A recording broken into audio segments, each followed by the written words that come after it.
So this is Priority Good. I like the name, obviously, the good and Priority Good. Yeah, so a couple of things here. They start off with that free shipping over $100, which is great. That was, one thing I mentioned that would perform well here. Yep. I do think they have too many items in their main navigation. We can eliminate home, and that gives us 1, 2, 3, 4, 5, 6 items here of product categories. Their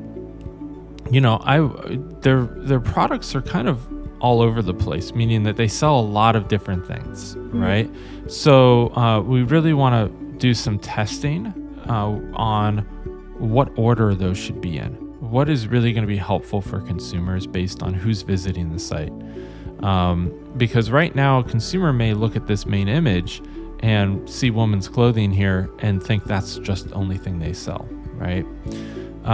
So the other things here is I would eliminate FAQs from the navigation. Frequently asked questions. Our team says this all the time. Frequently asked questions are where good content goes to die. Because if it really is a frequently asked question, it should be answered where the question is happening, right? So burying that great content on its own page that very few people are going to go to, and even if they do go to it, like let's open this here. My guess is, yep, it's a list. This is not very usable, right? I have to read each of these headlines and try to find the one that is answering my question, right? But I don't have, it might be this last one. Or I might have a question about shipping, but now I've had to read 1, 2, 3, 4, 5 other items that don't apply to me. And usually this list is a lot longer than 6 items. So, they've done a good job of at least keeping it to a handful of items there. But I would eliminate FAQs and instead put that content where people are going to have that question. Maybe it's on, a support page if it's about shipping, or down in the footer, you could say, track my order. Where's my order? That's going to be more helpful for a consumer, right? And then, of course, we already talked about contact us. So if you were to do that, you would be down to 1, 2, 3, 4, 5, 6 items in your nav, which I would be comfortable with. And then it's a matter of testing what order you're going to put those categories in. And then, here where it says, welcome to Priority Good, quality never goes out of style, shop now. Again, I would really focus on what their unique value proposition is here. What makes Priority Good so good? Right? What is it that they're doing that's a little different? Now, you can also feature products here like they've done with this clothing perhaps, but and I recommend people do that. But the reality is you really want to tell people, are they in the right place? And are you going to help them solve their problem? Right? And so that's what should go here. I'm not opposed to these navigations that are sticky. We call them sticky navigations, where as you start to scroll, it sticks to the top of the page like this. I think that can be helpful. I do think the size could be shrank, probably even by half, so it doesn't take up so much real estate. And again, removing some of these items out of the nav will get that down to one line. You could shrink the logo a little bit and you'd be just fine. I do like that they're leading by mission. This is something where, right, you could say something like, up here, you could say Priority Good, the perfect combination of products that are tailored to meet your needs through a standard shopping practice, or something of that sort. Now you're telling people what you sell and how you're going to help them, right? One thing that I will say here, though, is you have trained people now to look for these buttons that are red with black text in this square shape, right? And you are telling people that's what call to actions are going to look like on your site. But then you have read more, and it's just this underlined text that's completely different, right? And so that's likely going to get passed over and not clicked very often. I would highly recommend having a single style for call to actions. For all your buttons should look the same, because now consumers, you should be looking for those type of actions. So even same thing here. You've changed the color a little bit. Now, I'm not a believer that changing your button colors is going to drive conversions. Only two things matter with call to actions: that they are consistent and that they stand out on the page. So they have contrast. So consistent and contrast are the two big ones, right? So really just want to make sure that it's consistent here. You could even do the white with black text up here and then have it be the same down here, right? I'm not opposed to these, but I do think you're not telling people what action to take. I would almost rather see women's clothing in text and then a view products or something as the call to action, right? A button that you want to be a call to action should be the action people are going to take, right? And so that's going to be what's going to be really clear. Jon, do you think over here a little bit of explanation of what the categories are would be needed, or we're good? Yeah, I think it could be helpful for sure. I think you could have a couple of words under each. I wouldn't go into a lengthy description, but I do think you could lay this out a little differently where you did 3 and 3 instead of having, 5 and 1 here, right? So instead, I would look at maybe doing, let me get the right thing here. I would look at doing something like having, 3, 1, 2, 3. Sorry, my drawing is not very good with my mouse here. And then I would have, the image along with something like, you could have women's clothing here. And then underneath have just 2 sentences or 1 sentence, but keep it to 2 lines. Yeah. Right.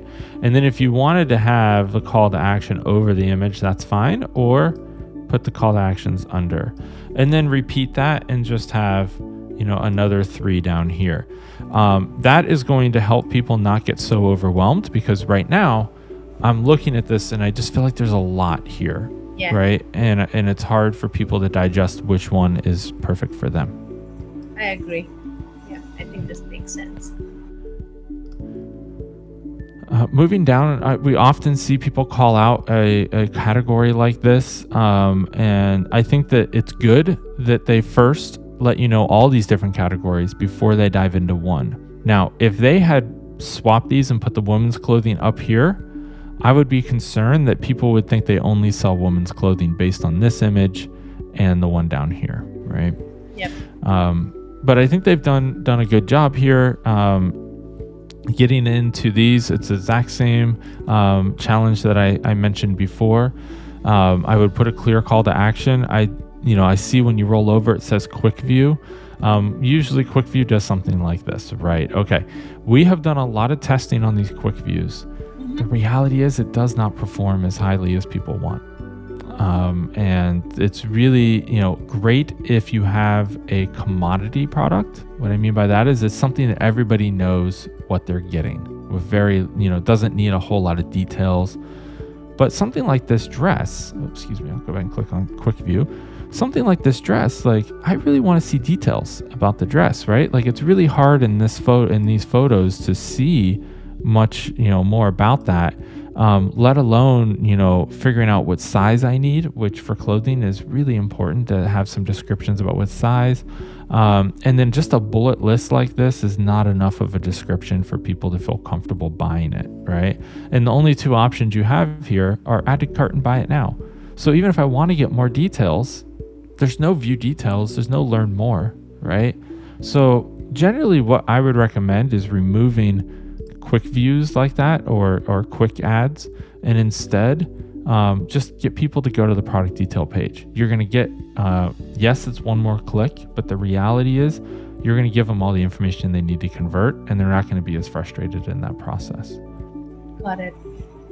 That actually is counterintuitive to how I'm thinking, always reduce clicks, but actually makes sense when you break it down, because I want to know more about that product, right? And I can't do that with the quick view. Exactly. And the reality is you're actually making them still do that extra click, right? Because they're coming here to get into this where it could have just taken them to a product detail page with that same click. Fair. But I see what you're saying as well about, not wanting to, take them to a whole nother page perhaps, or feel like they're taking that next step, which is very, very true. Generally, you want to reduce clicks, right? That makes sense. Shorten the funnel as much as you can. But sometimes too short is unfortunate. Makes sense. Yeah, so pet care, great. They're getting into other categories like this. Same exact challenges here that I mentioned up above. And then it looks like they're doing this for each of these categories. These product descriptions are really overwhelming to me when I start looking at how much copy is here on these. I'm trying to read this, and because the font and then it's all caps and so long and there's so much of it on each of these, I'm getting a little concerned about people probably getting overwhelmed and just scrolling right past it. This is where something like doing user testing or even doing some eye tracking studies can really help you see what people are engaging with. And all that data is out there and pretty reasonable to get. And so it's something to definitely think about. Got it. Yeah, same stuff here as we keep going down. Let's see. Yeah, so I mean, this is where they're doing each of these, but now all of a sudden we're back into a product that we want to add to cart. I don't really like this area very much. I would remove this from the page. It feels like a disruption. Like, okay, I've been seeing some of maybe the best sellers. I do think that they're, also in these lists, they're missing those nice little badges that can tell consumers, okay, this is a bestseller, or this is, there's a reason that it's featured here, right? That's really what people want to know is, why is this on your homepage? If you only have an option to show 4 products under your tools category, where they assume there's a lot more, what is it that caused you to list that product there, right? Okay, and so then looking at these are really interesting. I would remove this dress from this page, mainly again because there's no way to view more details. It really just add to cart or buy it now are the 2 options. So yeah, and it sort of throws my mental model because I'm sort of in a browse mode and I'm looking at amazing collections, and all of a sudden it's, hey, what am I seeing here? Right, exactly. That's a really great point. That flow that a consumer has in their process of thinking their way through a site, doing something different and disrupting that, again, you're adding to that cognitive load. You're now making the consumer think, oh, why is this dress here all of a sudden? Did I click on something I didn't mean to click on? What happened? Right? Yeah. It's a great point. Okay, so here's some social proof. I do like that. Generally, what I would recommend doing is adding a maybe even a photo next to these people, just so that you kind of have a sense that they're real people and not just made up quotes. Now, I'm not suggesting that Priority Good is making up quotes here, but I am saying that consumers are weary of that, and that is a thought process that they have, right? So adding a photo is a huge trust factor. But outside of that, I do love that they have they keep it to 2 sentences or 2 lines for each of these. That's about the length that consumers will read without stopping and just moving on. So that's good to see. The other thing you might want to do is somehow indicate that they're a verified buyer, right? So what I mean by that is put like a check mark next to them, like a seal check mark or something, right? That helps people, a little badge that helps people understand that, yes, they're somebody who's purchased before. That's a good way to increase trust as well. Do you think, John, over here, they can also add the product they're talking about? Just show the product and, Yeah, you want to be, yes, is the short answer. The longer answer is you really want to be careful to not overwhelm and distract from the main message that the person has. So the more information you show there, if, like for instance, if you're going to show the product, don't show the photo of the person, right? In addition to that. So that would be a really great test to run if you're going to do some like A/B testing on here. That'd be an amazing test to run and see what performs better. So you could do that for sure. Again, we've already talked about email signups, so it shows you pretty clearly there some options for how you could fix this. But I do like that they're telling you what you're going to get. So, but they don't tell you how often, or that there's no privacy statement. But I do like that they didn't do a pop-up. That was great, and that people who scroll this far down on the page are likely going to be interested in the products. Now, I don't know what partner products means, and this seems a little odd to have this here. So I'm not really sure what it is. It's a random assortment of products. So yeah, I don't know. I almost would say eliminate this because it probably adds more confusion for the buyer than adds value. Okay, so let's take a look at the footer. There's a few things here that I think could be really helpful. A lot of brands like to have this who we are. I think that is really great to put down here under the contact information, because that's where people are going to be looking, and then they're going to read down and see that. And then these two you could leave here, but in this box you could replace it with your product navigation. So have the 5 or 6 items up here and just list those down here, the main categories, right? And then you're missing the contact information, so they really need all that contact information here. The last thing is eliminate these credit card icons. Now, why do that? Well, first of all, it's a bit of a distraction for consumers. Second of all, those icons should be where it matters. And what I mean by that is in the cart when you're in the checkout process. Yep. And you're saying, okay, how can I pay? That's where those icons are helpful. Here, they're a distraction, right? And later in the process is where it would be helpful. So I would really recommend eliminating from footer. A lot of brands do that because we find that it's baked into a lot of Shopify themes, but there's no rhyme or reason why it's in that theme. And so brands, start with a theme and then they leave the icons there thinking, oh, well, that must be a best practice. That's why they're there. And short is, I always ask brands, well, why did you have them there? And they never have an answer that makes sense. They never say, oh, well, consumers were asking us how they can pay. I never hear that. Instead, it's like, oh, well, it was in there when we got the theme and we started building it. So we just kind of left it. We thought it was, something we should do. So overall, my point here is, if you are starting with a theme on Shopify and then you're going to customize it, don't assume that theme has all the best practices baked in. You really need to, use it as a guidepost, but not something where you're making assumptions like that. So, right. So if I just, summarize both, the teardowns. One is don't load a lot of information on the consumers at the wrong places. So keep my cognitive overload as low as possible.